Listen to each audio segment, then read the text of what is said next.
श्री शिवाय नमस्तुभ्यं दोस्तों।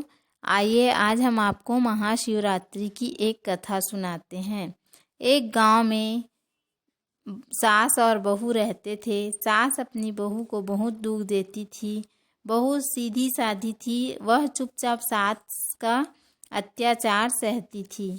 एक बार शिवरात्रि में बहू ने व्रत रखा था।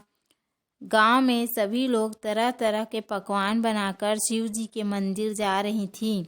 बहू भी घर का कार्य निपटाकर मंदिर जाने को तैयार हुई और अपनी सासू माँ से कहा कि माँ जी, मैं मंदिर जा रही हूँ। आज महाशिवरात्रि है और मैंने व्रत रखा है।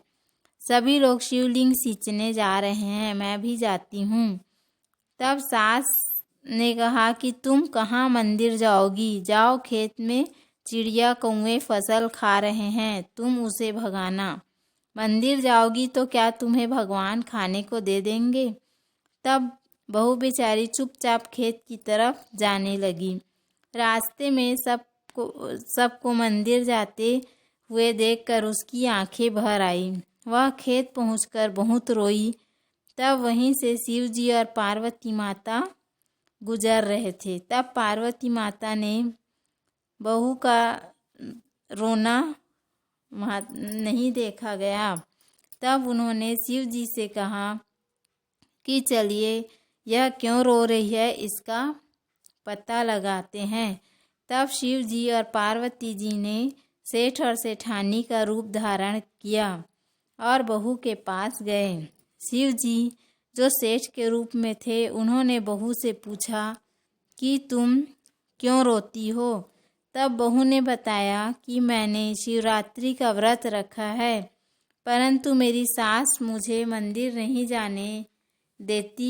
सभी मंदिर जा रहे हैं और मैं यहाँ चिड़िया कौवा भगा रही हूँ। तब शिव जी ने कहा, तुम जाओ पूजा करने, अपना व्रत पूर्ण करो, हम तुम्हारा खेत देखते हैं। और सेठ जी ने बहू को खूब सारा धन भी दिया। उसे लेकर बहू घर पहुंची और शिव जी की पूजा करने लगी। तब सास आई और बोली, तुम यहाँ कैसे आ गई? तब बहू ने धन दिखाया और सारी बात बता दी। तब बुढ़िया दौड़ी दौड़ी खेत पर पहुंची और देखा तो खेत में अनाज की जगह हीरे मोती लगे थे। तब बुढ़िया के मन में लालच आ गया और अगली शिवरात्रि पर उसने भी व्रत रखा और खेत में जाकर वैसे ही रोने लगी।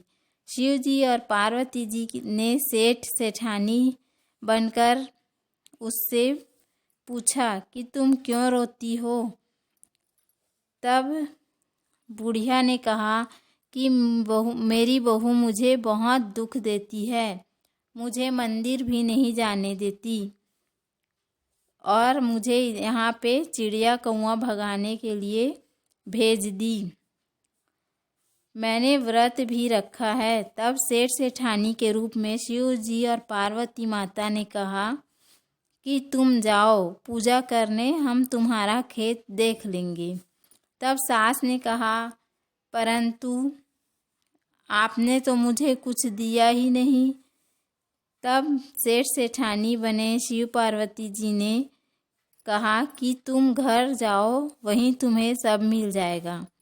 बुढ़िया सास जब घर पहुंची तो उसके सारे शरीर पर छाले पड़ गए और वह अपनी बहू को खूब भला बुरा और गालियां देने लगी। तब शिव जी और पार्वती वहां से पर प्रकट हुए और कहा कि बुढ़िया, तुमने लालच में आकर हमारा व्रत किया था, जबकि तेरी बहू ने सच्चे मन से व्रत किया था। तब दोनों सास बहू हाथ जोड़कर खड़े हो गए और क्षमा मांगने लगे और बहू ने कहा कि मेरी सास को क्षमा कर दीजिए, इनको ठीक कर दीजिए, उनसे भूल हो गई। तब शिव जी के आशीर्वाद से बुढ़िया के शरीर के छाले ठीक हो गए। उसके बाद से सास बहू प्यार से रहने लगे और सच्चे मन से शिव जी की पूजा अर्चना करने लगे। तो दोस्तों, हमारी कथा कैसी लगी ज़रूर बताइएगा। और हमारा वीडियो यदि पसंद आए तो वीडियो को लाइक करें, चैनल को सब्सक्राइब करें। धन्यवाद। राधे राधे।